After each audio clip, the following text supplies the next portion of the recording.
புருஷன் புருஷன்னு அவன் பின்னாடியே சுத்திட்டு இருக்கா.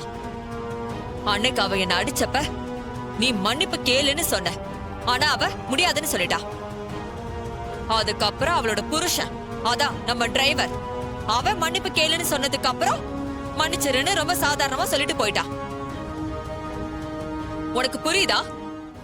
உன்னை விட அவ அவனுக்கு தான் இம்பார்ட்டன்ஸ் கொடுக்கறா.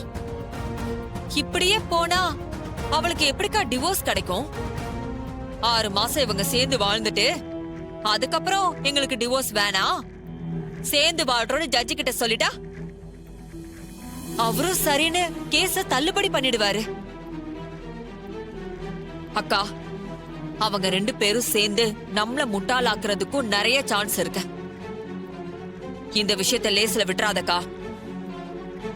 நீ அதிரடியா ஏதாவது செஞ்சா மட்டும்தான் அவங்கள பிரிச்சு வைக்க முடியும். நல்லா யோசிச்சு ஏதாவது பண்ணுக்கா. இன்றே டவுன்லோட் செய்து உங்கள் ஃபேவரட் ஷோக்களை என்ஜாய் பண்ணுங்க.